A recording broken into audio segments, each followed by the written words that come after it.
sobre la información, como me tocó la Constitución de Chile. Y estaba viendo la información que ellos tienen un gobierno bicameral, pero también tiene división de poderes, que tiene legislativo, ejecutivo y judicial. Entonces, pregunto, ¿esta es la información que usted quiere que pongamos? O sea, que investiguemos sobre eso. ¿Qué preguntas están en el trabajo, Damaris? Pues dice la historia del constitucionalismo, algo así le entendí. Si bien, si mal no recuerdo, ¿verdad? ¿Tiene las preguntas que pueda leerlas? Uy.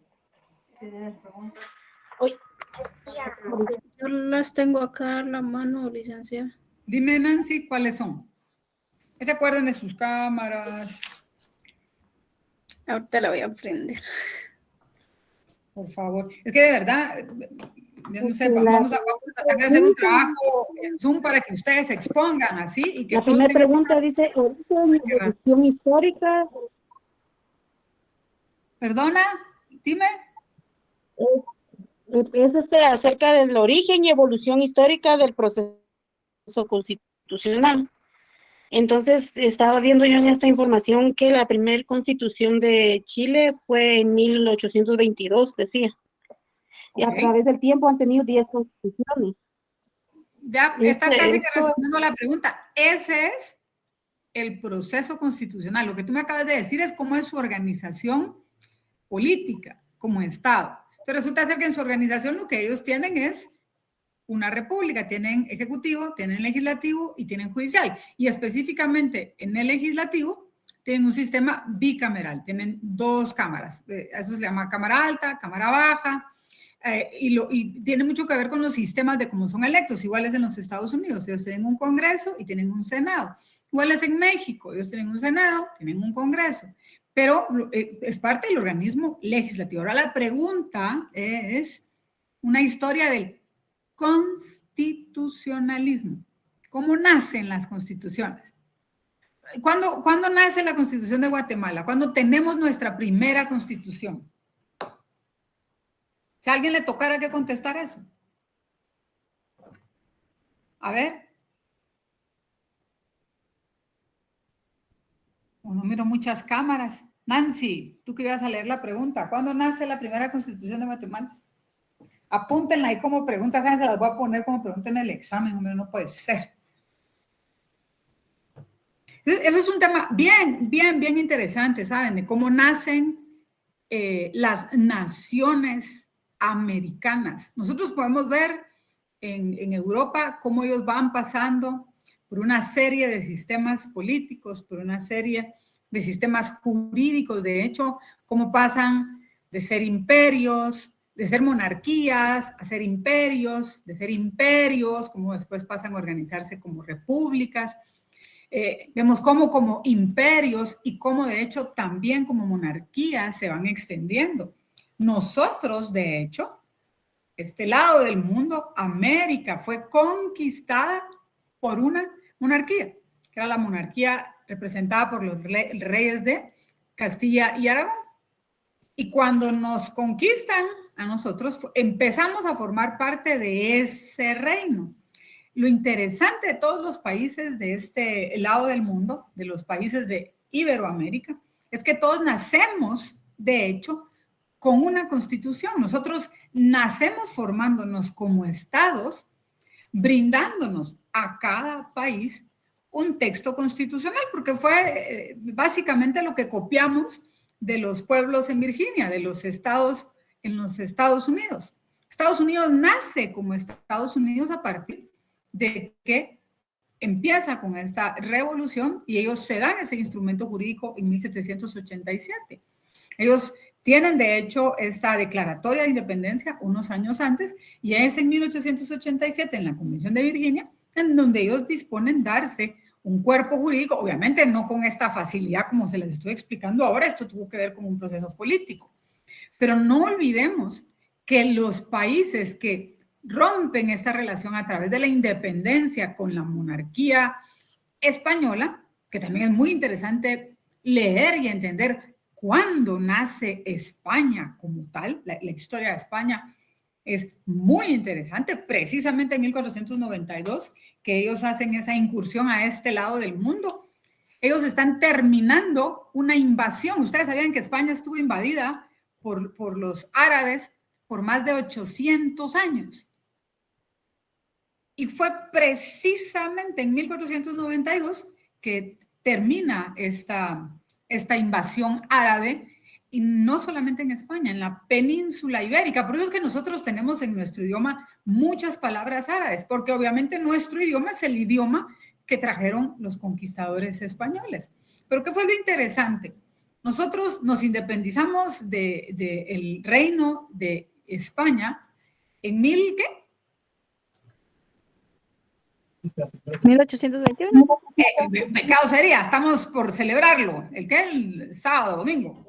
El 15. 1825, licenciada.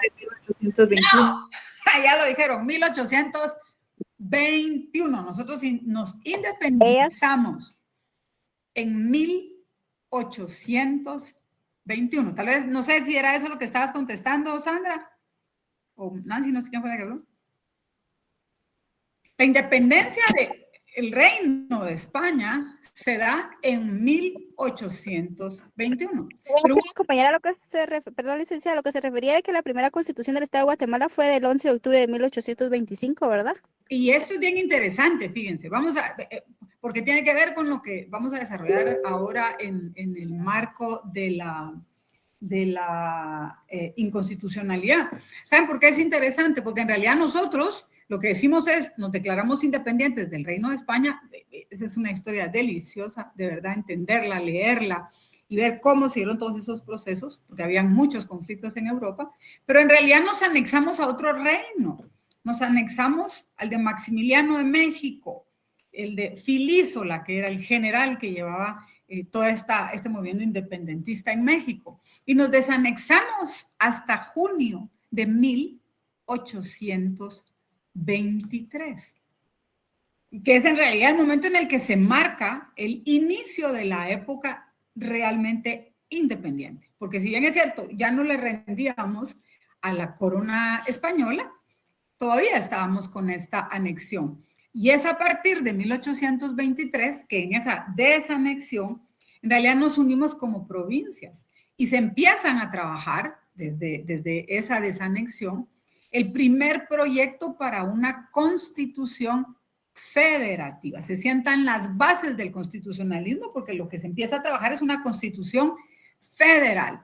Un artículo de la Constitución Federal, que les mentiría si les digo con exactitud el número, señalaba que cada estado que formaba parte de esa federación, como los que van a leer México, México, Estados Unidos, Brasil, nosotros éramos, como es hoy México, como es hoy Estados Unidos, éramos una unión de estados. Éramos la república, éramos la federación de los estados centroamericanos. Entonces teníamos una constitución federal, así como son esos países hoy por hoy. Y cada país tenía su propia constitución.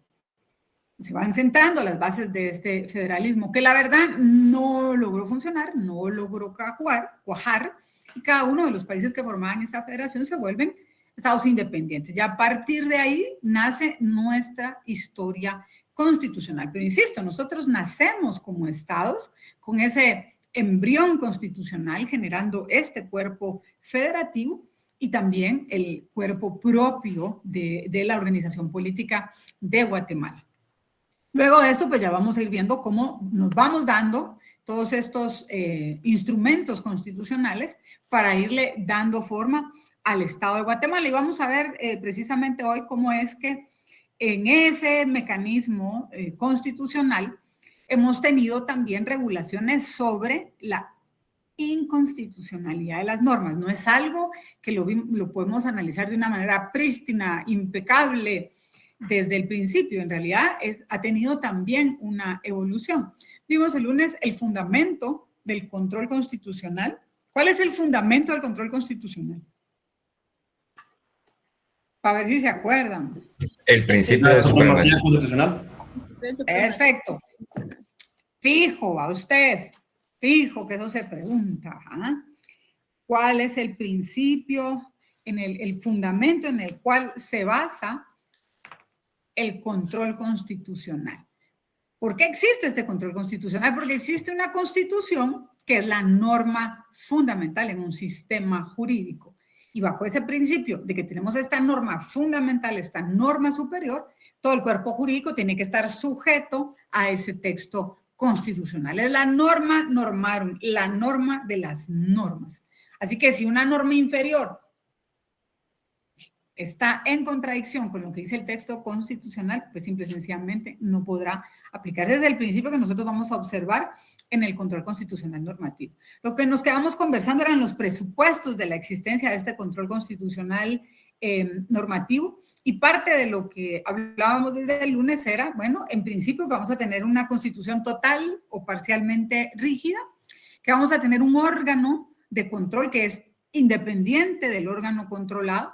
Acá en Guatemala, aunque se aplica el sistema difuso a través del organismo judicial, también sabemos que ese control difuso puede ser impugnado ante este órgano de control específico que es la Corte de Constitucionalidad. Entonces, si nosotros planteamos, por ejemplo, un incidente de inconstitucionalidad en un caso civil o un incidente de inconstitucionalidad en un caso penal, o planteamos una excepción de inconstitucionalidad en un caso civil y la resolución del juez en primera instancia a través de esta justicia ordinaria nos es desfavorable, tenemos este mecanismo de apelación ante la Corte de Constitucionalidad. ¿Por qué? Porque lo tenemos como un ente superior, un ente concentrado de control constitucional.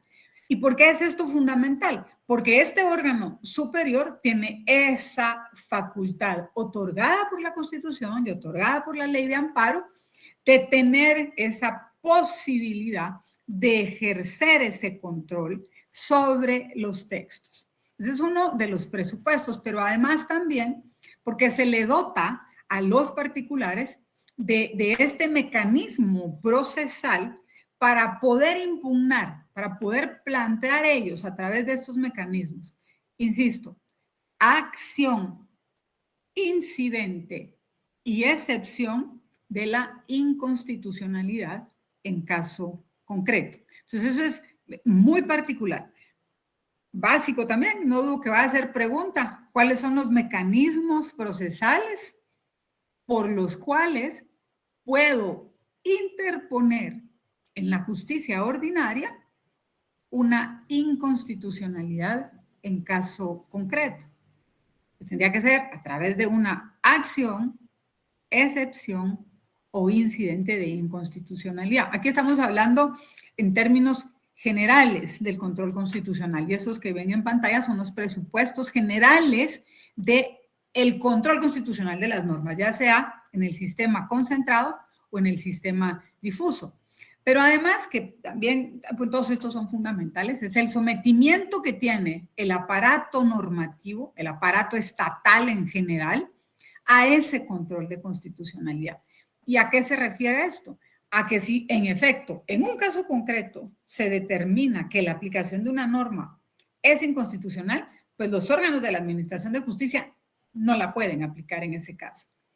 Que si se plantea una inconstitucionalidad en general de una norma, de un precepto, pues ese precepto de declararse inconstitucional no se puede aplicar en absolutamente ningún caso y se saca del ordenamiento jurídico. Entonces, lo interesante de esto es que estas decisiones de los tribunales constitucionales, de los tribunales que se constituyen en tribunales constitucionales y de la Corte de Constitucionalidad, tienen un poder directo sobre las decisiones del Estado. Si fue, por ejemplo, un reglamento emitido por, mencionemos, un ministerio o emitido directamente por el organismo ejecutivo a través de la presidencia porque es el reglamento de una ley y este reglamento es considerado inconstitucional, pues el ejecutivo tiene que someterse a esa disposición y decir, bueno, pues eso es inconstitucional y no se puede aplicar. Si lo que estoy discutiendo es una ley emitida por el Congreso de la República y se determina que en efecto esa norma es inconstitucional, pues simplemente no se puede aplicar y hay un sometimiento de parte del Congreso de la República a esas disposiciones. Entonces, esto es fundamental, el entender que ese poder que se tiene a través del control constitucional se irradia a los organismos que tienen que aplicarlo y a toda la población. Recuerden que si tienen dudas, porque estos son temas álgidos y complejos, los pueden ir haciendo. Aquí en Guatemala, insisto, nosotros tenemos los dos sistemas. Es un sistema mixto, porque tenemos el control difuso y tenemos el control concentrado. ¿Cuáles son las diferencias básicas que vamos a advertir en estos dos sistemas? En el sistema difuso no existe un tribunal concentrado que lo analice. Como nosotros tenemos el difuso, lo que tenemos es que podemos plantearlo ante los jueces de primera instancia, ante las salas de la Corte de Apelaciones, ante la Corte Suprema de Justicia. Entonces es un control que está difuso en todo el sistema de justicia ordinaria. ¿Cuál es el rasgo fundamental de este tipo de control? El principal es que se produce una aplicación de esa norma en un caso específico, en un caso concreto. ¿Cuál es el efecto si en ese caso concreto ese organismo, esa instancia de la justicia ordinaria declara que en efecto existe inconstitucionalidad? No se aplica en ese caso, por lo tanto su efecto es entre las partes. Si nos vamos al sistema concentrado, ¿qué ocurre? Ahí sí vamos a tener un tribunal específico para conocer de esos temas. También lo tenemos en Guatemala, que es la Corte de Constitucionalidad. ¿Cuál es el rasgo fundamental? Que produce una expulsión de la norma del sistema jurídico. ¿Y cuál es el efecto interesante de esto? Que la aplicación es erga omnes. ¿Quién me dice que es erga omnes?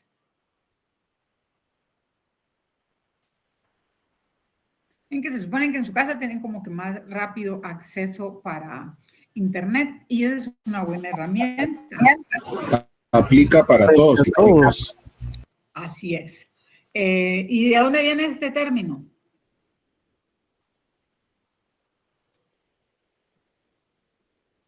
Miren, hay una serie, incluso diccionarios de locuciones latinas. ¿Es latina? Esta es una locución latina. A mí me decía una vez un alumno, pero sin ni que uno hablara latín. Miren, de pronto ustedes hablan con un médico y los médicos no les dicen a ustedes, les duele la cabeza, les dicen, usted tiene cefalea, porque ellos tienen su propia jerga, tienen una forma particular para hablar de su ciencia. En derecho se usan muchos latinazos, se utilizan muchas locuciones latinas. Consejo, apúntenlas, hagan su propio diccionario de términos y váyanlos repasando. Aquí solo en esta presentación que tienen en este momento tienen 3. Extunc, snunc y erga omnes. Les dejo de tarea que me lo lleven para la próxima clase, que es stunc, snunc y erga omnes. La respuesta sería... Retroactivo. ¿Perdón? Retroactivo, extunc. ¿Y snunc? Es hacia el futuro. Así es. Son locuciones latinas que tienen explicaciones de circunstancias específicas. Entonces, aquí es interesante. ¿Cuál es el efecto, por ejemplo, del control constitucional difuso? Traducido a lo que estamos estudiando ahorita, ¿cuál es el efecto de una inconstitucionalidad en caso concreto? Que si declara en caso concreto, va para atrás. Es decir, lo que usted trató de enjuiciar, al menos bajo esta norma, no lo puede hacer. Mientras que el control concentrado, que es de normas generales, al ser snunc, en el momento que la Corte dice, ahí sí, únicamente la Corte de Constitucionalidad, este texto es inconstitucional, eso tiene efectos desde ese momento para el futuro. ¿Por qué es erga omnes? Porque es para todo el país. Acuérdense que el sistema jurídico, por disposición de la ley y por disposición de la Constitución y de la ley del organismo judicial, es en todo el territorio nacional. Entonces, si tiene una aplicación erga omnes, es para todo el país y para todos los habitantes del país, sean estos ciudadanos o extranjeros. Entonces, eso es parte de las características que vamos a ver en estos dos controles que tenemos en el sistema de control constitucional normativo en Guatemala. ¿Lo quieren ver graficado? Pues lo medio repasamos el día lunes. el control concentrado lo lleva la Corte de Constitucionalidad y el control difuso el organismo judicial. ¿Cómo podemos presentarlo? Nuevamente, el control constitucional difuso, interponiendo una acción directa de inconstitucionalidad en caso concreto, interponiendo una excepción de inconstitucionalidad o planteando un incidente de inconstitucionalidad. Ahí no vamos a entrar en detalle con el motivo de casación, porque esto es ya cuando se hace una casación y creo que ahí los podríamos confundir. No hemos visto una casación y no la han visto ustedes tampoco en los procedimientos que están estudiando, apenas en teoría del proceso. Pero ahí es donde ustedes pueden ver retratados que en Guatemala tenemos los dos procedimientos, dos sistemas. En el sistema difuso, cómo la justicia ordinaria puede conocer en casos concretos porque está llevando en cualquier jurisdicción y en cualquier competencia de cualquier tipo de juicios, casos en donde eventualmente se pueda estar aplicando una norma y la aplicación de esta norma puede concluir o puede llevar a cabo una violación constitucional. Entonces, lo que buscamos es poder sacar de ese caso esa norma. Su efecto es interpartes y por eso se da bajo ese mecanismo. Conversamos también y vimos el video del tema Marbury versus Nyson, no vamos a profundizar en eso, pero es en efecto a través de precedentes que hemos tenido en otros sistemas constitucionales en los cuales se han marcado estas pautas en donde esos jueces de manera primigenia y podríamos decir incluso incipiente, porque fue donde nació este sistema de control,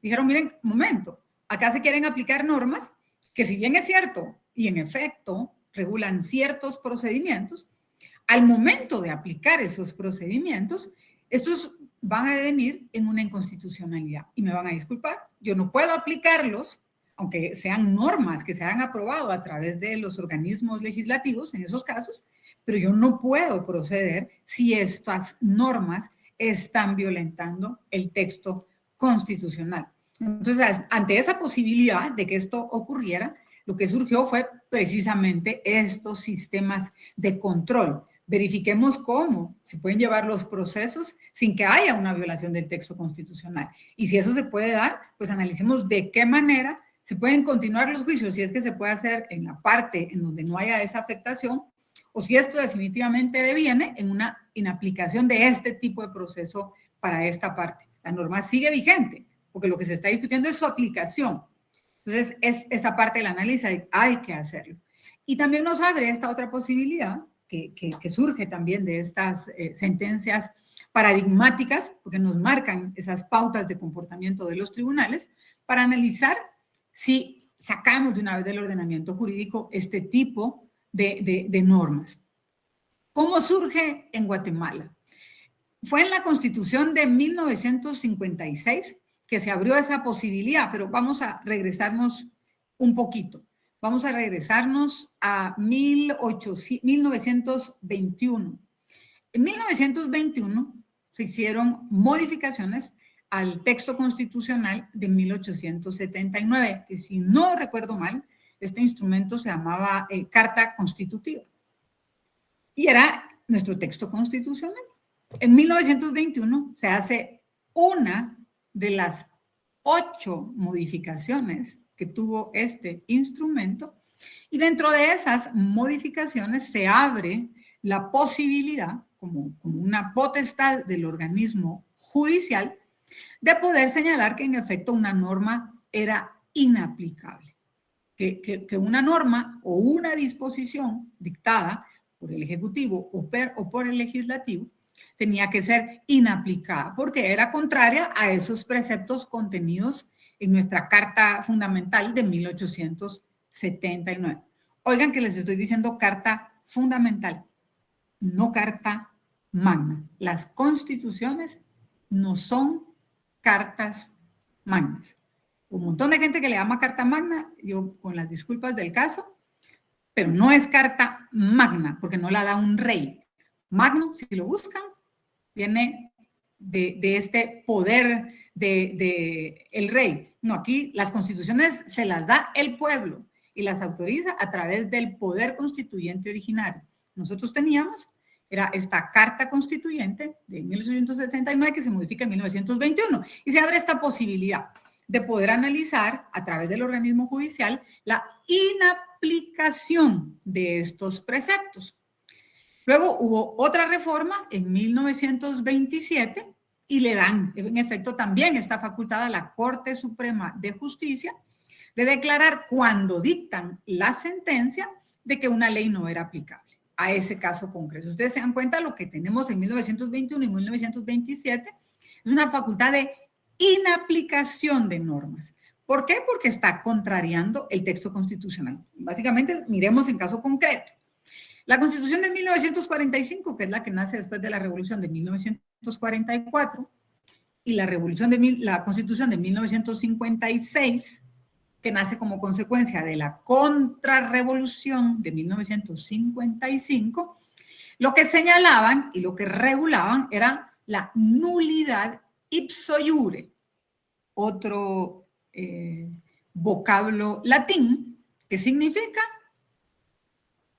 ¿qué me puede decir qué significa?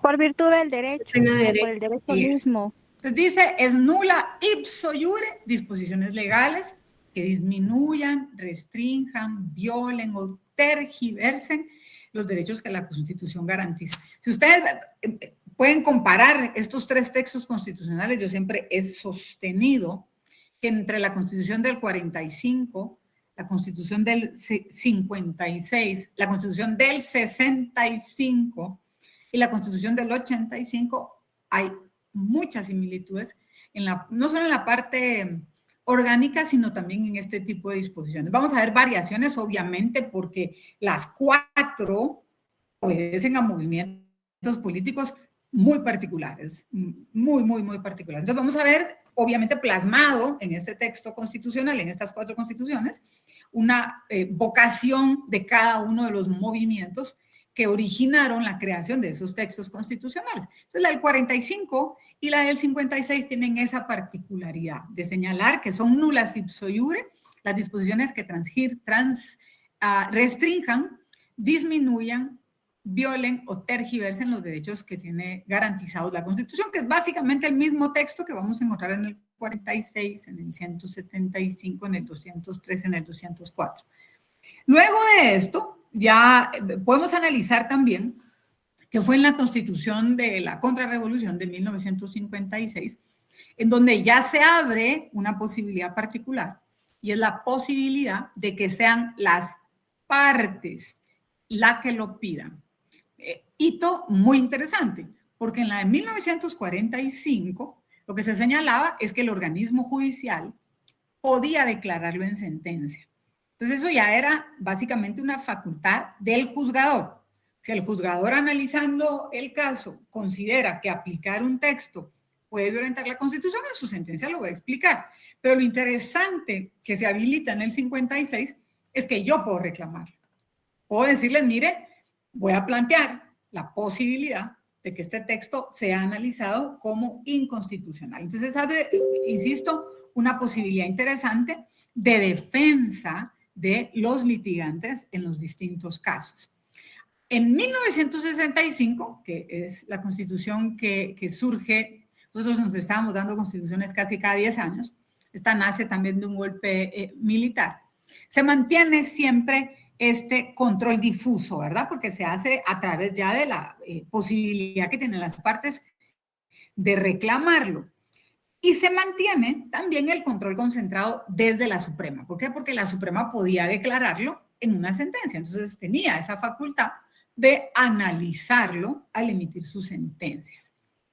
Nosotros vemos ya el cierre de este devenir histórico. Ustedes van viendo cómo se fue introduciendo a través de los mecanismos de que, bueno, que lo haga el Poder Judicial, analizándolo en sus sentencias, como luego se van abriendo diciendo, bueno, es que no solo que lo analice, sino pongamos en el texto constitucional que si tergiversa la Constitución va a ser nulo de pleno derecho, que lo siga analizando el Poder Judicial, pero permitamos también que lo puedan plantear las partes. Lo interesante es ya cómo se concretiza en la Constitución de 1985. porque aquí ya ponen un orden más interesante, ponen un orden muy particular. Dicen, ok, se puede hacer interpartes, se puede hacer este control concentrado en cada uno de los juicios.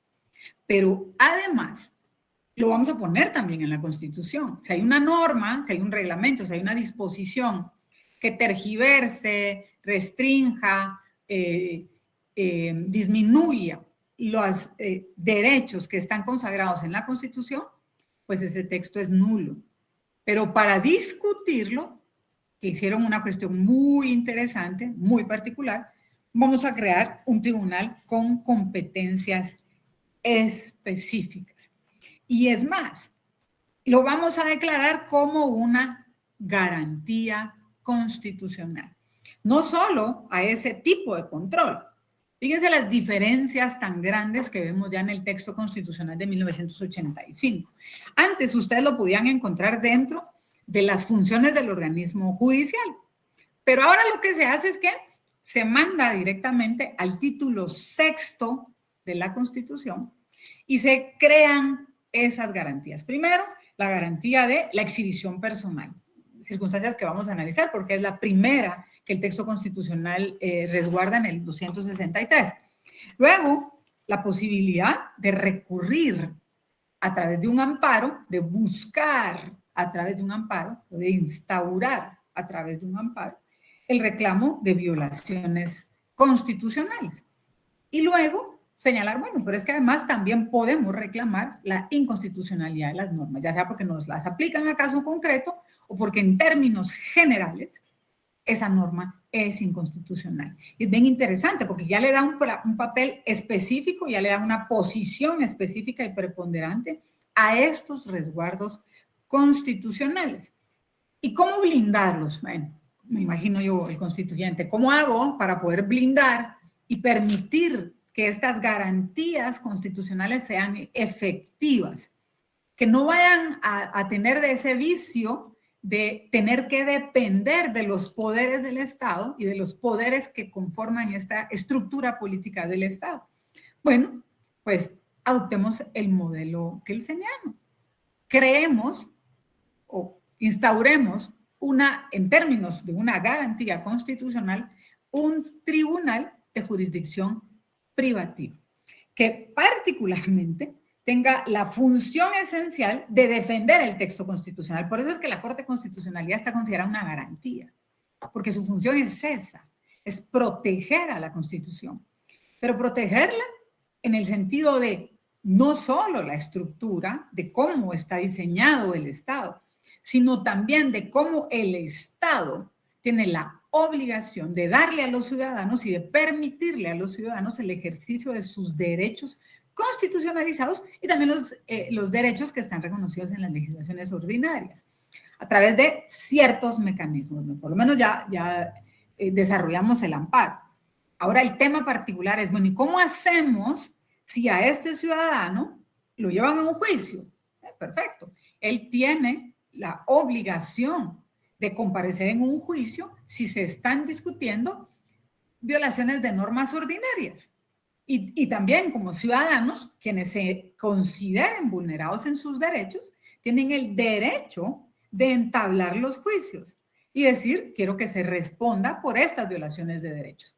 Ahora, lo que no podemos permitir es que en ese tipo de discusiones se vayan a aplicar normas que violenten la Constitución. Y si eso ocurre, entonces generemos los mecanismos para que se puedan defender también de eso. Y es por eso que nace el artículo 266 y 267 del texto constitucional, que regula la inconstitucionalidad de leyes en casos concretos y la inconstitucionalidad de leyes de carácter general. Obviamente también desarrolladas en una ley de rango constitucional, como lo es la ley de amparo, exhibición personal y de constitucionalidad. Ese es básicamente cómo surgen estas figuras. ¿Quién lee la denominación, por favor, que aparece en la pantalla? Mucho gusto, licenciada. Denominación. La Constitución y la Ley de Amparo, Exhibición Personal y de Constitucionalidad denominan como inconstitucionalidad de las leyes en casos concretos o de forma abreviada. Inconstitucionalidad, en caso concreto, al instituto jurídico procesal que es objeto de estudio en el presente apartado. En otros ámbitos es más usual que se le domine inconstitucionalidad indirecta, inconstitucionalidad incidental o inconstitucionalidad difusa.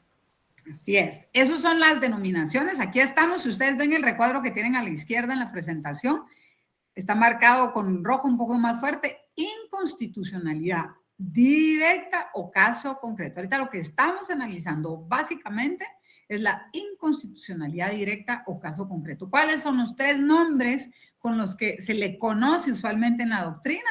Inconstitucionalidad indirecta, inconstitucionalidad incidental o inconstitucionalidad difusa. ¿Por qué? Porque lo voy a discutir en este sistema de control difuso. Incidental, ¿por qué? Porque va a depender del curso del proceso. Incluso puedo plantearla a través de un incidente. ¿Dónde se regula el trámite de los incidentes? Esa es pregunta básica para cualquier proceso, para cualquier materia que van a conocer ustedes en esta carrera. ¿En dónde se regula el trámite de los incidentes? En la ley del organismo judicial. Perfecto, apúntenlo por todos lados. 235, licenciado. Quiero ver, léelo.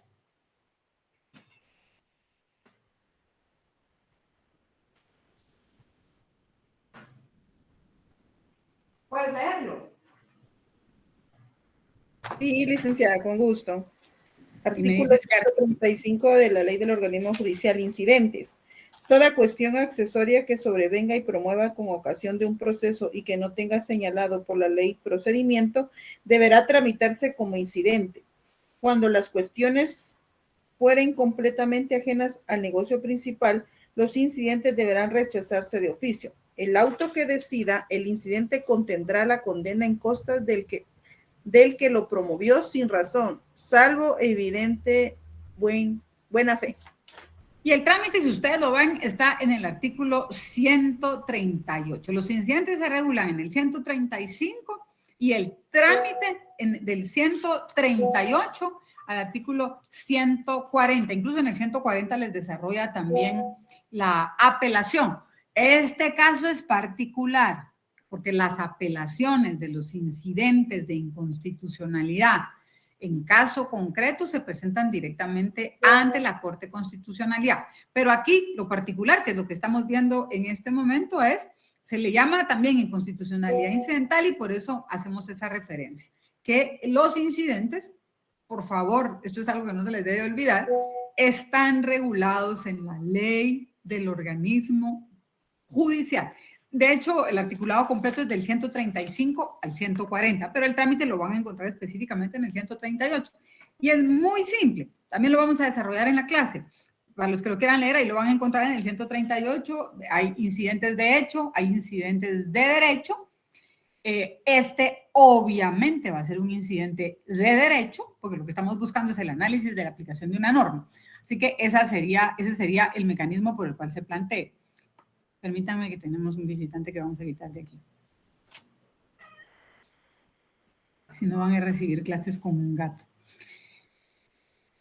Bueno, en cuanto a la definición de la inconstitucionalidad en caso concreto, por favor, leámoslo. Ahí van a encontrar ustedes el nombre del autor del libro, que es el que les va a dar a ustedes la exposición cuando estemos en la corte, que es el doctor Giovanni Salguero Salvador. Pero por favor, leamos la definición. Es un mecanismo procesal de control constitucional por el cual las partes de un proceso jurisdiccional pueden hacer efectivo su derecho por vía de la acción, excepción o incidente de que un precepto normativo jurídico que estiman inconstitucional no sea aplicado en un caso concreto. Giovanni Salguero Salvador. Así es, esa es la definición de la inconstitucionalidad en caso concreto. Aquí vamos a ver dos definiciones, la de los casos concretos y la inconstitucionalidad general. pero como estamos ahorita específicamente en caso concreto, vamos a tratar de desarrollar hoy una para que vayamos entendiendo a qué nos referimos con una inconstitucionalidad en caso concreto. ¿Cuáles son los elementos que podemos abstraer de esta definición que nos acaba de leer la compañera? Primero, es un mecanismo procesal. Procesal. ¿Por qué? Porque tengo que reclamar el seguimiento de un procedimiento, ya sea a través de un incidente, ya sea a través de una excepción. Hay momentos procesales para plantear las excepciones, o ya sea a través de una acción directa de inconstitucionalidad. Entonces, es definitivamente un mecanismo procesal. Tengo que hacerlo, de hecho, dentro de un proceso. Habilito, de hecho, un proceso. Ese es uno de los elementos de esta definición. Otro elemento, la finalidad. ¿Qué es lo que persigo? Eso es bien fundamental que nosotros analicemos en cualquier tipo de paso procesal que demos, en cualquier tipo de petición procesal que hagamos como abogados. ¿Qué busco con el planteamiento de este tipo de revisiones constitucionales? No es ir a la probemos cómo nos va, miremos si de pronto funciona. No tengo elementos suficientes y por eso considero que tiene que hacerse esta revisión. ¿Cuál es la finalidad que un procesalista tiene al plantearle a estos jueces de la jurisdicción ordinaria esa inconstitucionalidad? Pues que el juez examine que ese precepto constitucional que quiere aplicar en el caso que yo estoy ventilando, en el caso en donde yo estoy siendo sujeto del caso, sea analizado y se determine si su aplicación no caería en una inconstitucionalidad. Por eso el examen que pretendo, su finalidad, es un examen de constitucionalidad de los preceptos. Otro elemento interesante es que está al alcance de las partes. Esto es fundamental, como les decía, es una de las partes de este camino que tuvo el constitucionalismo guatemalteco en cuanto al reconocimiento de esa posibilidad que tienen los sujetos procesales para que en los casos en donde estén involucrados y que consideren que puede darse esta violación, puedan hacer esta solicitud, puedan instar esta revisión o este examen a los órganos jurisdiccionales que están ventilando esos casos. Otro elemento interesante de esta definición, la pretensión. Fíjense pues, primero, ¿cuál es mi finalidad? Que el juez examine si esto es constitucional o no es constitucional. Analice esa norma que yo le estoy planteando. ¿Por qué? Porque lo que yo pretendo es que usted no la aplique en mi caso. Es interesante porque habrán casos en donde si se declara la inconstitucionalidad, simple y sencillamente no hay caso. No puede llevarse ese caso. Entonces, sí se necesita que se analice si este tema es de fondo. Si el análisis que usted va a hacer requiere de este análisis de fondo, de ir a la parte más profunda de la pretensión, entonces lo que voy a lograr con eso es que simple y sencillamente no haya caso, al menos en esa parte en la que yo estoy pretendiendo ese análisis. ¿Y qué es lo que yo tengo como motivación para requerirle al juez ordinario que revise la constitucionalidad de este artículo? Que yo tengo duda de que efectivamente la aplicación de ese precepto vaya a ser legítimo en este caso. Entonces, por favor, haga esta revisión. Vean las palabras claves de los elementos de la definición. Mecanismo, finalidad, alcance, pretensión y motivación. Esas son las 5 palabras claves de los elementos de la definición de la inconstitucionalidad en caso concreto. Es un mecanismo procesal, su finalidad es que se produzca un examen de constitucionalidad de ese precepto, es algo que tienen al alcance las partes, en donde lo que pretenden es la inaplicación de una norma y cuya motivación radica en que el interponente señale que concurre una duda de que sea legítima la aplicación de esa norma. Ustedes se van acordando primordialmente de las 5 palabras de esa clave, van a poder entender la definición de esta inconstitucionalidad en caso concreto. ¿Cuál es la naturaleza jurídica de la figura procesal de la inconstitucionalidad en caso concreto? Recuerden con esto de la naturaleza jurídica, siempre evaluar de dónde nace esta figura procesal. Cuéntenme ustedes, ¿en dónde nace, en qué texto encontramos nosotros la inconstitucionalidad de leyes en caso concreto? En el 266 de la Constitución, licenciada. Ok, ¿y cómo se llama ese 266? ¿En qué capítulo y de qué título está? Garantías constitucionales. Entonces, ¿cuál es la naturaleza jurídica de la inconstitucionalidad en caso concreto? Es una garantía. Es una garantía constitucional. Porque la Constitución así lo regula. En caso concreto, lo tiene en el título 6, capítulo 3, artículo 266. Garantías constitucionales y defensa del orden constitucional se llama el título. Y luego vamos a analizar que, en efecto, en el 266 así se califica como inconstitucionalidad de leyes en caso concreto. Por lo tanto, ¿cuál es la esencia de la inconstitucionalidad? ¿Cuál es la naturaleza jurídica de la inconstitucionalidad en caso concreto? Es una garantía constitucional. Démosle otra vez una repasadita. ¿Cuántas garantías constitucionales tiene el título 6 de la Constitución? 3, el amparo, la inconstitucionalidad de las leyes. La exhibición. Y la ¿Qué más? exhibición personal. Hay más. Hay más. Tú dijiste 3, pero hay más. El Procurador de los Derechos Humanos. La Corte de Constitucionalidad. Ya, nos falta una.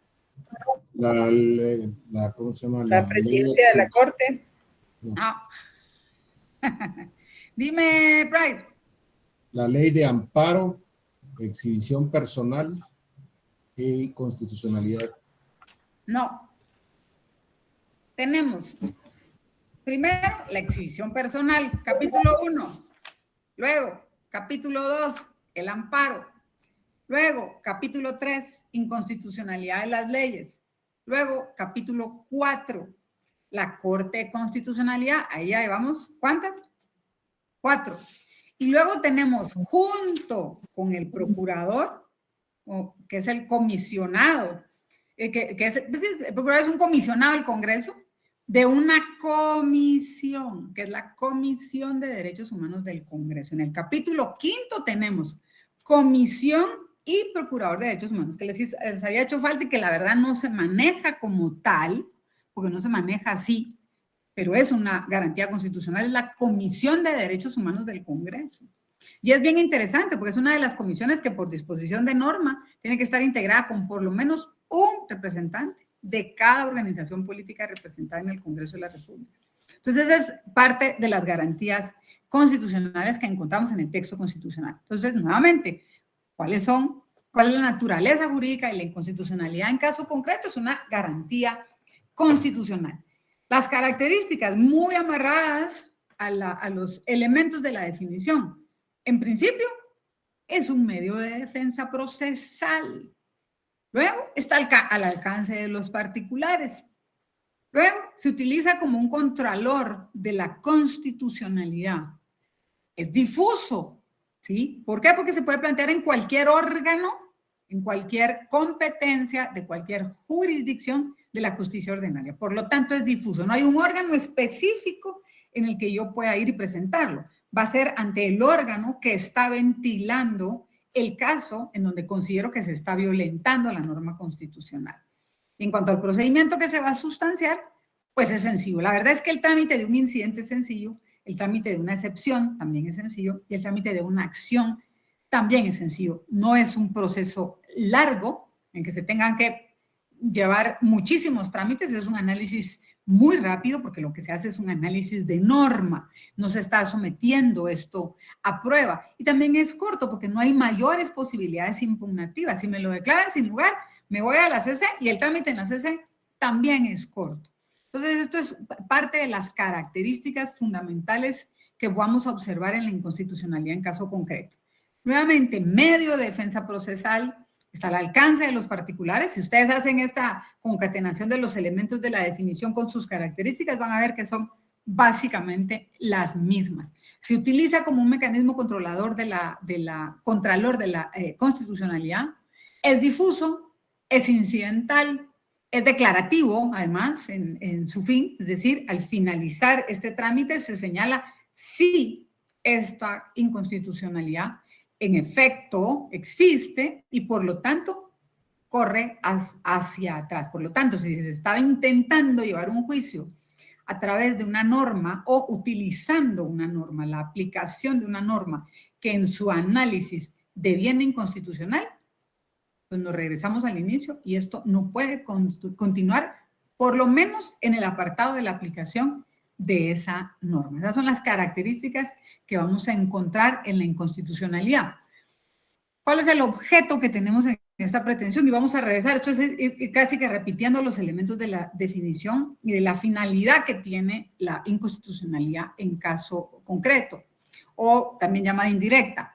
¿Qué es lo que se busca? Ese es el objeto de la inconstitucionalidad en caso concreto. Que cuando el tribunal lo analice, el tribunal ordinario lo analice, determine que esa norma es inconstitucional al aplicarla. Y al momento de decidir sobre ese fondo, sobre este asunto que se está conociendo, lo inaplique en ese caso. Hay algunas excepciones porque no necesariamente lo van a hacer en sentencia. Se puede hacer durante el trámite y creo que el ejemplo que vamos a ver hoy, de hecho el ejemplo que vamos a ver hoy, tiene parte de esas particularidades. La pretensión que origina este planteamiento es declarativa. Si el juez dice, bueno, sí, aplicar esta norma en este caso deviene inconstitucional, entonces por lo tanto el planteamiento de este caso no puede darse en esta instancia, mejor dicho, y bajo esos presupuestos. Por eso es que tiene esa connotación de ser declarativa, si es que así se señala por parte del juez. Este cuadro creo que les puede ayudar. Podemos analizar esas diferencias, pero también esas similitudes que vamos a tener en una inconstitucionalidad general de una norma y en una inconstitucionalidad en caso concreto.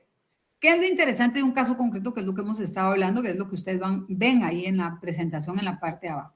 Primero, hay un asunto previo, si existe un asunto previo, es decir, si existe un juicio, estamos litigando un juicio, puede ser civil, puede ser penal, puede ser laboral, puede ser administrativo, y en ese juicio yo estoy pretendiendo que se haga un análisis normativo y que genera que se inaplique ese precepto en ese juicio. ¿Cuál es la diferencia con una inconstitucionalidad general? Ahí no hay un juicio previo. Ahí lo que hay es una norma. Y esa norma yo considero que en términos generales es inconstitucional. Y lo que le pido a la Corte es que analice ese texto y lo pueda sacar del sistema jurídico. También se hace un análisis normativo. Eso es básicamente lo que tienen de similitud. Pero el efecto es distinto. En la inconstitucionalidad en caso concreto, yo lo inaplico en el juicio, pero en la inconstitucionalidad general lo expulso del sistema jurídico. ¿Recuerdan ustedes que el otro día, el lunes, estuvimos viendo el Código Penal? ¿Cuál era el artículo? No sé quién fue el que la mencionó, de la pena de muerte. 201. Me encanta. ¿Vieron por qué los artículos de Código Penal sí se les queda y los de Constitucional no? En la Constitución está en el 18, si no estoy mal. Sí, pero ahorita vamos a ver, por ejemplo, este caso. Miren, en el 201, no sé quién lo tiene por ahí, plagio o secuestro.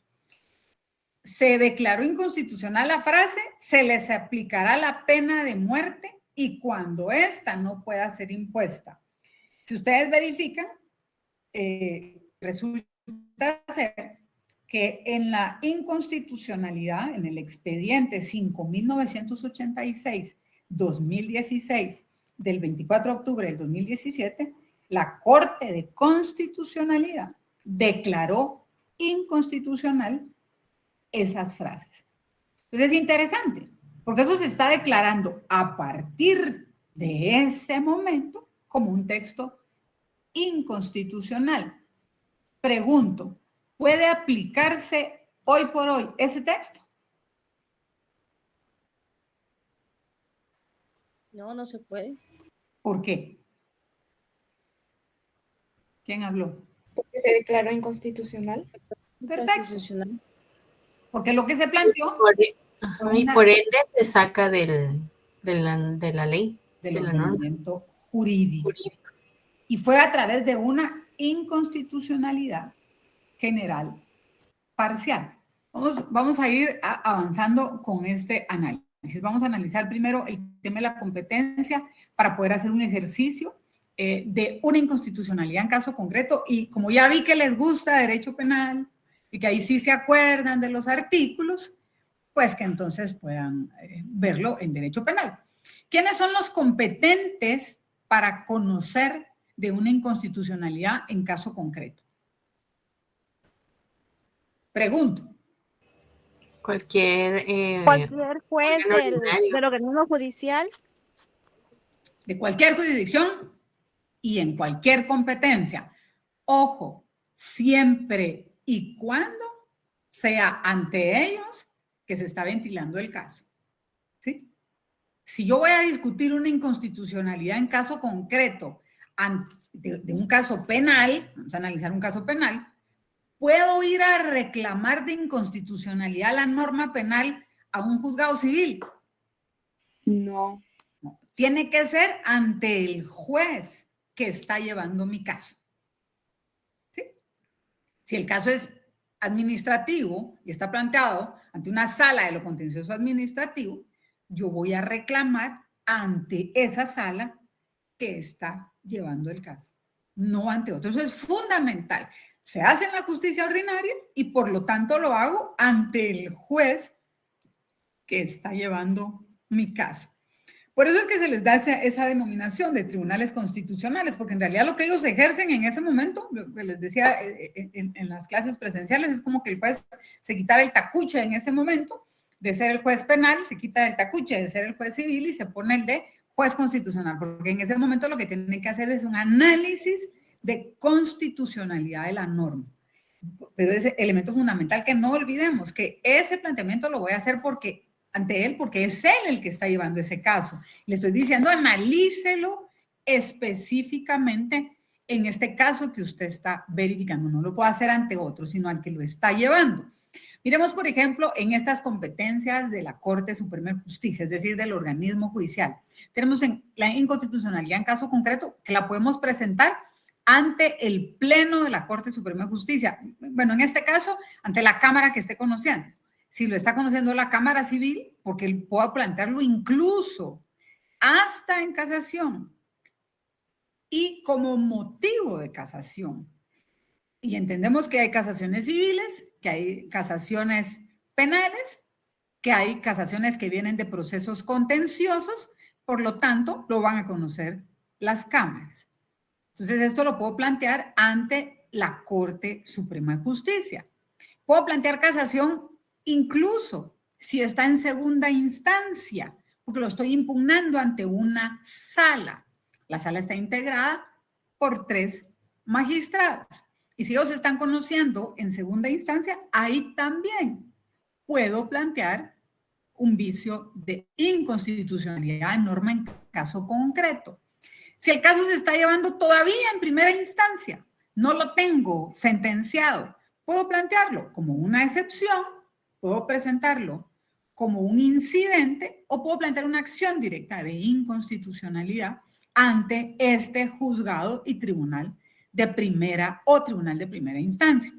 Recuerden que abajo de los jueces de primera instancia tenemos a los jueces de paz, que también se les denomina jueces menores. Aquí, por favor, los anulamos. Los jueces de paz, si no tienen competencia para conocer de una inconstitucionalidad. Pues es que ven que se los quito ahí de la gráfica porque no tienen esa competencia. ¿Qué ocurre en estos casos? Pues es una de las excepciones a las reglas de la competencia. Si se plantea esta inconstitucionalidad en un proceso que se sigue ante un juez menor, o también denominado juzgado de paz, el juez tiene la obligación de inhibirse, porque la justicia constitucional no la pueden conocer. Y entonces envía eso a su superior jerárquico, que sería un juez de primera instancia, como lo vimos en la gráfica anterior. Eso lo señala el artículo 120 de la Ley de Amparo, Exhibición Personal y de Constitucionalidad. Es un elemento interesante. No puede ver un juez menor un amparo, no puede ver un juez menor una inconstitucionalidad en caso concreto. Y hay otra excepción interesante, y es de que si se plantea con motivo de un conflicto colectivo de trabajo, también el artículo 119 de la Ley de Amparo señala que el competente para resolver va a ser el Tribunal de Trabajo que corresponda. Entonces, esa es una de las particularidades que tienen estas acciones particulares, definitivamente, de las inconstitucionalidades. Tampoco podemos presentar inconstitucionalidades ante los tribunales arbitrales. Ellos no tienen competencia para conocerlo y tendrían que enviarlo para conocimiento de jueces de la jurisdicción ordinaria que no sean jueces arbitrales. Yo no les he mandado la presentación de los procesos civiles, se las prometo que se las envío hoy. Y vamos a tener también esta presentación sin que esté en PDF, porque lo que ustedes ven en azul son hipervínculos. Entonces, si no, pues se los llevo en un USB para que ustedes puedan copiarlo, porque lo interesante de esta presentación es que pueden acceder a la sentencia original que está en este hipervínculo que ustedes ven en azul, para que puedan tener ya un archivo a través de la presentación de todas y cada una de estas resoluciones que ha emitido la Corte de Constitucionalidad. Entonces, así pueden ir leyendo estos casos de excepciones a la regla de competencia. Las van a encontrar de igual manera en la ley, pero también van a encontrar a través de la presentación estas resoluciones que se han dictado. Vamos a ir entrando ya en una materia que es un poco más escabrosa, que es un poco más compleja, que es qué preceptos normativos, en términos de abogados, puedo discutir de inconstitucionalidad. Eso significa qué normas, qué leyes puedo discutir de inconstitucionalidad en caso concreto. El artículo 266 de la Constitución lo que nos va a señalar es en casos concretos, en todo proceso de cualquier competencia o jurisdicción, en cualquier instancia, eso quiere decir primera o segunda, acuérdense el 211, en todo proceso solo hay dos instancias, ya sea en la primera o en la segunda instancia, y hasta antes de dictar sentencia, las partes pueden plantear como acción, excepción o incidente la inconstitucionalidad total o parcial de una ley. Nos lo deja a secas, dice ley. Sobre ese particular, de hecho, haciendo un desarrollo, porque recuerden que de conformidad con el artículo 268 constitucional, la Corte de Constitucionalidad, la encargada de interpretar la Constitución, la Corte ya ha sentado posición en ese sentido, en decir a qué se refiere la Constitución cuando dice leyes en general. Entonces, ¿qué es lo que ha sentado ya la Corte como una posición interpretativa? Que cuando la Constitución señala leyes, se debe de entender en cuanto a las características de generalidad y obligatoriedad que tiene una norma.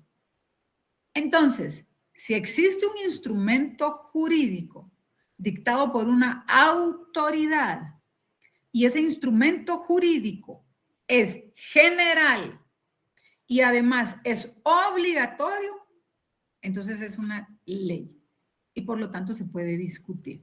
Para que haya una congruencia, señala la Corte, con el principio de constitucionalidad que señala, así lo dijo esa magistratura, la Carta Magna, que señala la Constitución, la regla de que sea una norma, un precepto de autoridad pública que manda, prohíbe o permite que se haga algo, entonces lo entendemos como una ley.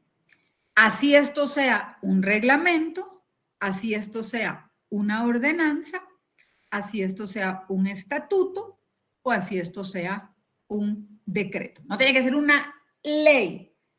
Lo interpretamos integralmente y vamos a tener como ley todo acto de autoridad que es general y que genera una obligatoriedad. Por lo tanto, lo puede discutir como ese precepto del 266 como una ley. ¿Queda clara esa parte? ¿Qué pasa si un gobierno municipal, si una corporación municipal, si una municipalidad emite un reglamento en donde señala que los que quieran poner una bombilla en el acceso a su casa tiene que pagar una tasa de 1,000 quetzales al mes?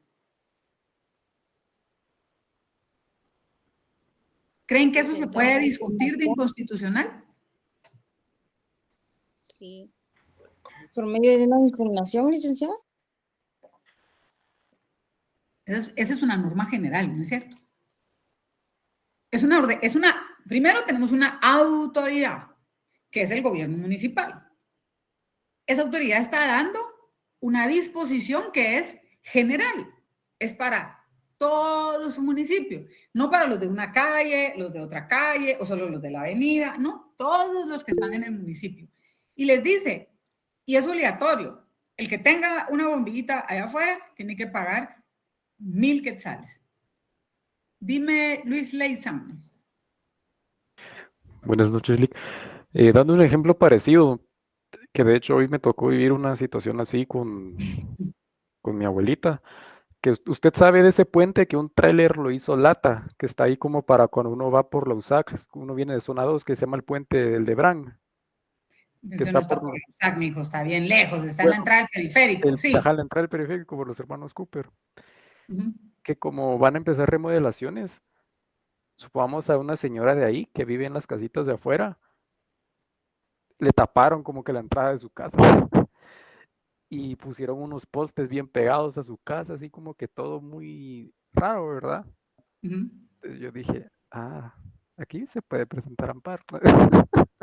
Pero te fuiste a otro lado. Yo, o sea, mi mente corre pensando, eso es un amparo. O sea, a ti te afectó verlo, qué tristeza, pero ¿te afecta a ti directamente? No, esa es la señora como es vecina de una mi tía de ahí. Entonces le dijeron le afecta a ella. Ajá. Ahora una pregunta, ¿tú puedes presentar un amparo por ella? No, yo no. O sea, yo le dije, mire, puede hacer eso. Y asesórese con un profesional. Espérese 5 años y yo se lo firmo. Ajá. Le hago el chance despuesito, pero... ¿Tú no podrías? Porque tú no tienes legitimación. Tendrías que demostrar que tú tienes agravio, ¿cierto? Claro, sí, el presupuesto. Y que los presupuestos procesales, que tú digas, mire, es que pobrecita la señora, sí, pero mire, perdone, ¿va? O sea, porque usted sea abogado y esté firmando como su abogado, pero si usted no tiene un agravio directo, entonces no tiene legitimación. Bueno, pero planteémonos el otro caso. Sale mañana publicado en el Diario Oficial una ordenanza municipal que dice que todo aquel que quiera poner una bombillita en la puerta de su casa para iluminar que no vaya a estar en lo oscuro y con eso minimicemos los casos de violencia, tiene que pagar 1,000 quetzales. Es una norma general, la emite una autoridad y es obligatoria. No es una ley, es una ordenanza municipal. Lo que quiero que entendamos con esto es que, si bien es cierto, la Constitución nos señala en el artículo 266 y dice que puede plantearse inconstitucionalidad total o parcial de una ley, esta ley incluye, por análisis que se han hecho ya, reglas, normas, preceptos de autoridad pública que en términos específicos mande, prohíba o permita algo. Si es que esa ordenanza, esa ley, esa norma o ese reglamento violenta la Constitución. Dime, Suni. Gracias, licenciada. ¿Se presenta una inconstitucionalidad de carácter general? Yo plantearía, perfecto, mira qué bonito análisis, yo plantearía una inconstitucionalidad de carácter general. De hecho, para los que tengan esa vocación estudiantil que tenía yo de leer el diario de Centroamérica por deporte, véanlo, siempre salen las inconstitucionalidades generales de las ordenanzas municipales, porque hacen cada cosa, disponen cada cosa en las municipalidades, que generalmente lo que violentan es en temas de imposición de tasas. Ellos dicen, mire, a partir de mañana voy a cobrar una tasa, por decirles algo, de las últimas que recuerdo, de que cada quien que quiera poner un poste, generalmente ponen postes para alumbrado o para el tema de internet, ahora que es también por fibras ópticas y todo, de que cada poste va a costar 10,000 quetzales al año. Cada metro lineal va a pagar X cantidades para su instalación. Y lo que hacen en realidad es fijar impuestos. ¿Por qué esto es contrario al texto constitucional? ¿Quién me puede decir por qué esta fijación de los gobiernos municipales contraría el texto constitucional? Porque solo el Congreso puede emitir... ¡Perfecto! Porque el único ente que lo puede hacer es el Congreso. ¿Cuál es el artículo en el que te fundamentas? No lo recuerdo en ese momento, pero sí es el Congreso. Déjeme buscar en el... Te dejo. Pero para que no perdamos tiempo, es el artículo 239 y se llama principio de legalidad. Corresponde con exclusividad, así señala la norma constitucional, al Congreso de la República decretar impuestos ordinarios y extraordinarios, arbitrios y contribuciones especiales. Y de hecho, la Constitución no solo le dice al Congreso, esa facultad solo la tiene usted, pero el hecho de que la tenga solo usted no quiere decir que la haga así nada más. No, le voy a poner ciertos requisitos que además tiene que cumplir, porque en el tema impositivo, miren, con la gente no se metan con la bolsa, porque eso es muy complicado. Entonces, si usted le va a cobrar plata al vecino, usted le va a cobrar plata al ciudadano, al habitante de este país, hágalo bajo ciertos principios. Y el texto constitucional les dice cuáles son. Entonces, en estos casos yo les podría decir, en la enorme mayoría de las inconstitucionalidades generales que se plantean, es por esto, por de estas ordenanzas municipales, es básicamente por la violación del 239, que es el principio de legalidad tributaria. Entonces, ¿qué es lo interesante? Nosotros podemos, en este caso, en el caso de la inconstitucionalidad, en caso concreto, alegar de inconstitucionalidad preceptos sustantivos, preceptos reglamentarios y preceptos procesales. Obviamente, ese es el apellido. El nombre es precepto normativo, porque son normas. Pueden ser preceptos normativos sustantivos, preceptos normativos reglamentarios y preceptos normativos procesales. ¿Quién me puede citar un precepto normativo sustantivo? O pongámoslo en ese escenario. ¿Quién me puede decir cuál es la diferencia entre un precepto normativo sustantivo y un precepto normativo procesal? Apunten eso, porfa, porque se lo van a preguntar. ¿Quién es el que les da teoría del proceso?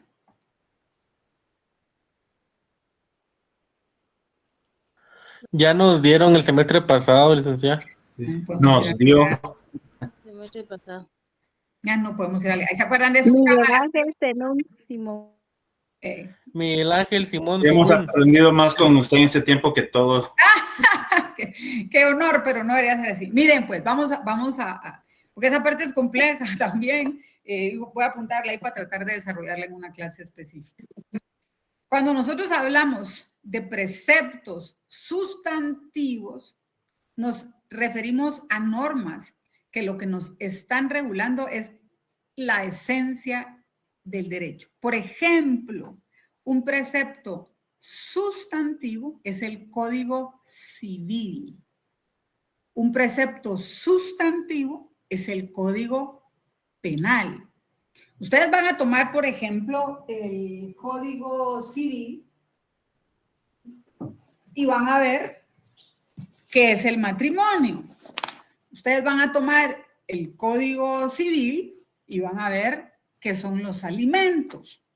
No sé, pensemos, vamos a abrir uno aquí para que vean la diferencia. Tenemos un precepto sustantivo en el artículo 116 que se llama capitulaciones matrimoniales. ¿Quién me dice que es una capitulación matrimonial?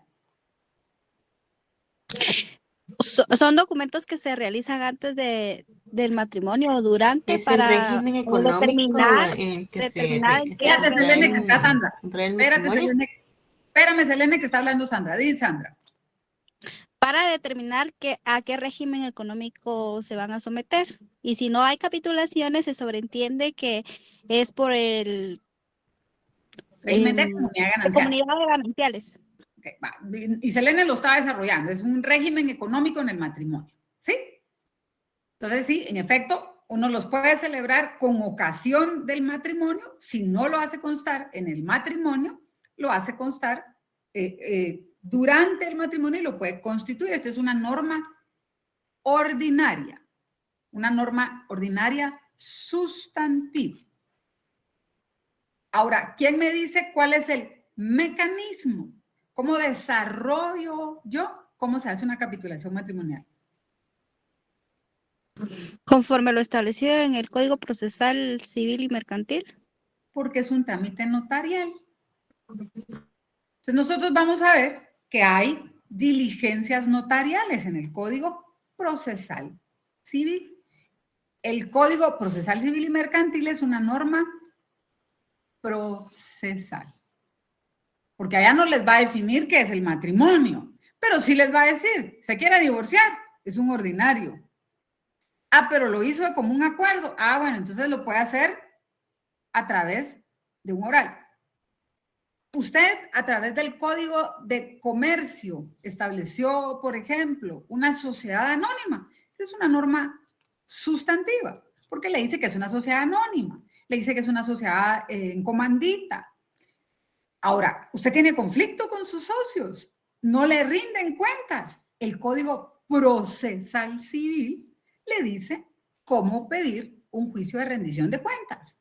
Le dice cómo reclamar sus utilidades. ¿Por qué? Porque uno le da las figuras sustantivas, que esa es la norma sustantiva, esa es la norma ordinaria, insisto, sustantiva, y la otra es la norma ordinaria procesal, porque ahí es donde se desarrolla lo sustantivo. Ustedes tienen, por ejemplo, el Código Penal. El Código Penal es un texto sustantivo. ¿Por qué? No importa por dónde le metan mano, ustedes van a encontrar descripciones de figuras típicas, antijurídicas, punibles, que son los delitos, es decir, la definición de los delitos. ¿Les dice el Código Penal cómo juzgarlos? No, para eso está el Código Procesal Penal. Entonces, el Código Procesal Penal es procesal. Ahí se rigen procedimientos. Entonces, fíjense qué interesante. Yo puedo discutir en una inconstitucionalidad. No me puede aplicar esta norma sustantiva o no me puede aplicar este procedimiento.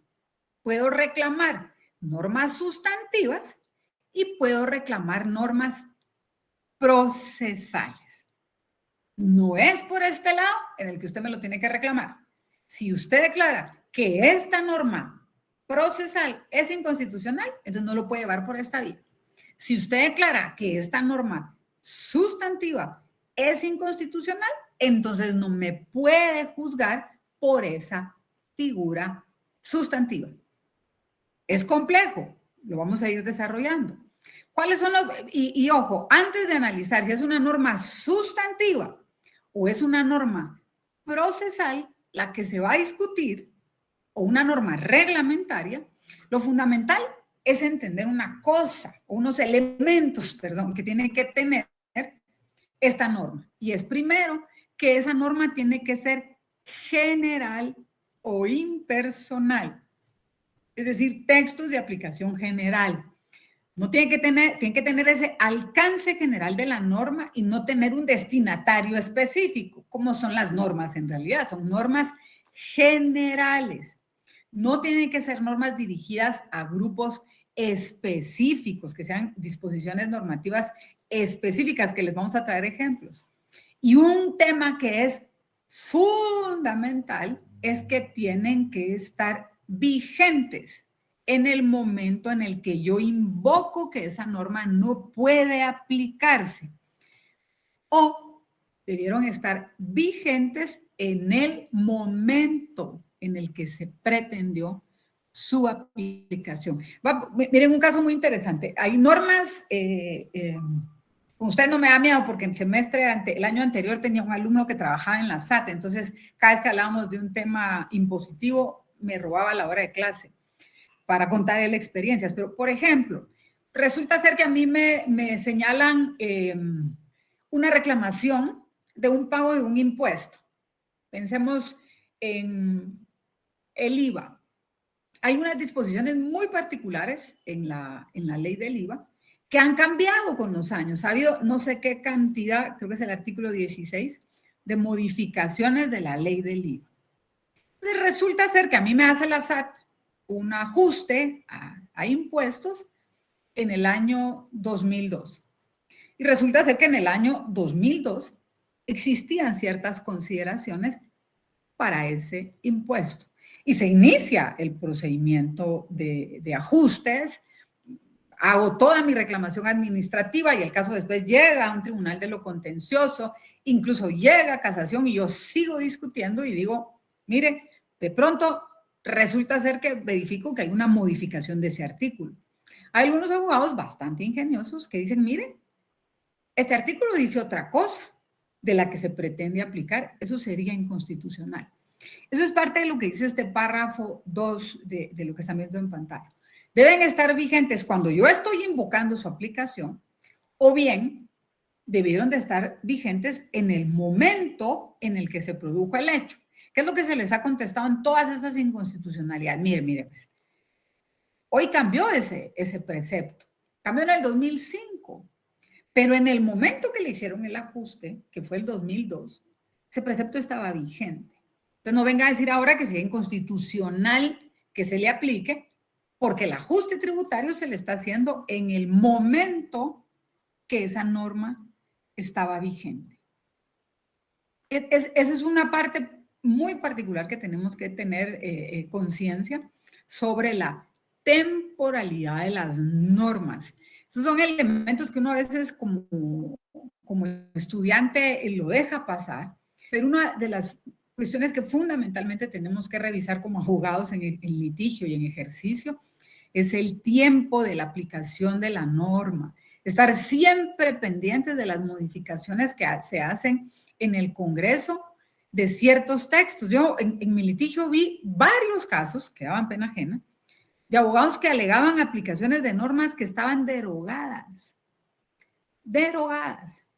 Y eso es preocupante. Tenemos que estar muy conscientes de que en el proceso de formación legislativo y en el de creación de una norma, elementos fundamentales son el momento en el que entran en vigencia, pero también el momento en el que sufren modificaciones, porque ciertas partes de ese texto pues ya no van a tener una aplicación. Y eso es interesante si lo quiero reclamar como inconstitucional. Entonces, elementos fundamentales para cualquier discusión de control constitucional es que la norma tiene que ser general, tiene que ser impersonal, no es una aplicación específica, sino que es una norma general.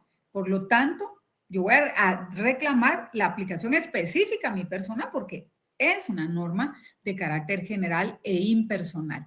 Y analizar mucho el tema de la temporalidad y de la vigencia de esa norma. Hay elementos interesantes y quisiera, vamos a cerrar la clase con este ejemplo. Vamos a tomar unos minutitos para desarrollarlo, para que podamos ir entendiendo mejor esto. Quisiera no sé, pero me imagino que tienen por ahí su código penal porque a todos les gusta mucho el código penal. Si pueden ver el artículo 407 N. ¿Lo tienen por ahí? Sí. Miren pues, y lo vamos a ir siguiendo despacito. Este artículo ha sido motivo de unos cuestionamientos penales muy interesantes. Y les voy a dar la primera clave de por qué este artículo ha sido tan particular y tan discutido. ¿Quién puede leer el artículo 15 de la Constitución?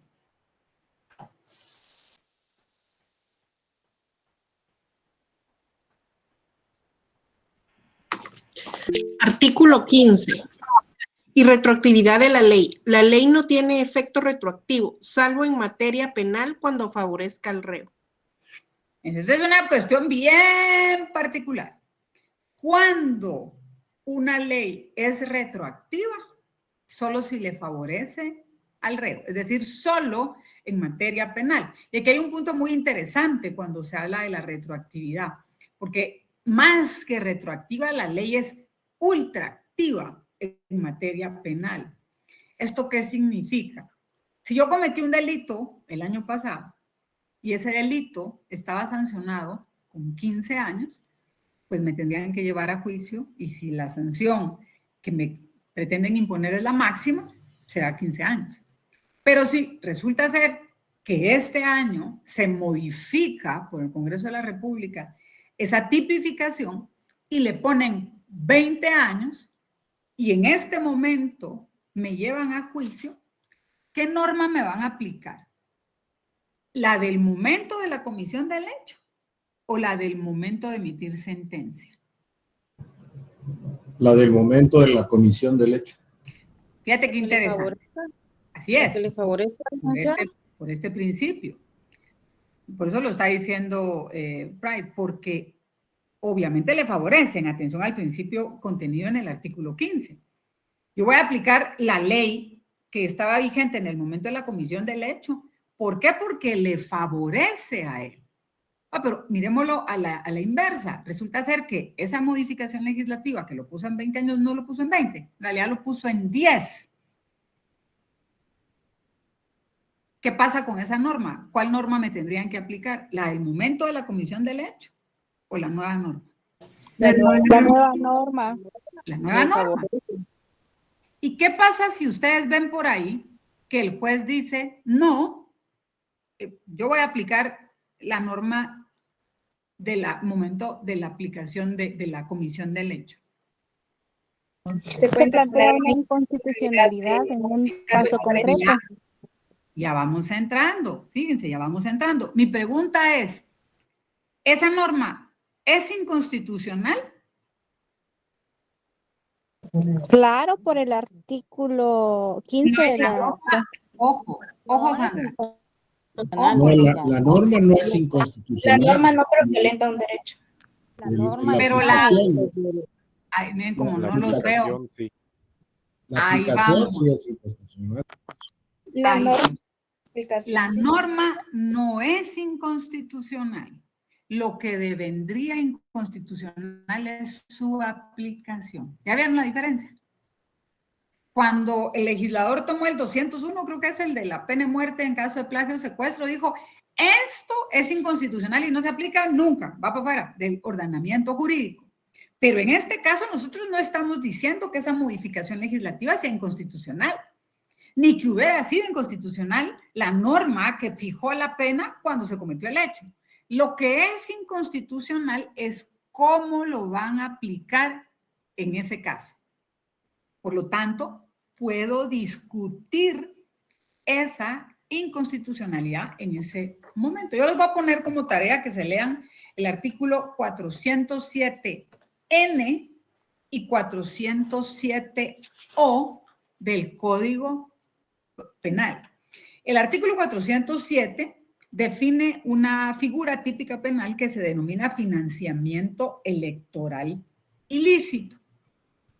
Este delito señala que la persona individual o jurídica que aporte, persona individual o persona jurídica, es una persona o una entidad pública o una entidad privada, una entidad jurídica, que aporte, que reciba, o que autorice recibir recursos destinados al financiamiento de organizaciones políticas o sus candidatos con motivo de actividades permanentes de campañas o eventos electorales, a sabiendas, es decir, él tiene que saber que ese aporte viene de crimen organizado, lavado de dinero o cualquier otra actividad calificada como delito en el Código Penal y demás leyes conexas, será sancionado con prisión de 4, como pena mínima, a 12 años, inconmutables como pena máxima, y multa de 200 a 500 quetzales. Y luego le señala condiciones en las que esto se va a incrementar.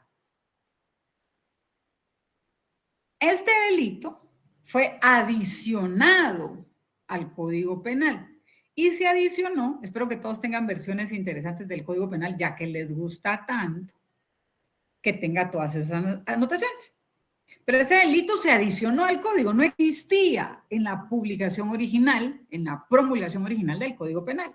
Este se originó como consecuencia del decreto 4-2010, el artículo 15 de este decreto del Congreso de la República y entró en vigencia el 5 de marzo del 2010. Bueno, supongamos que alguien cometió este hecho, es decir, recibió plata de alguien que andaba por ahí en alguna actividad ilícita, pero lo recibió en el 2008. Hubo un movimiento político en el 2008. Es que ¿cuándo fueron las elecciones anteriores? Pensemos, creo, no sé, las elecciones de quién habrán sido, pero un periodo antes del 2010. Podríamos iniciar una investigación a la luz del artículo 407N, qué sé yo, en el 2015, por un financiamiento electoral ilícito del 2008. No se puede. ¿Por qué?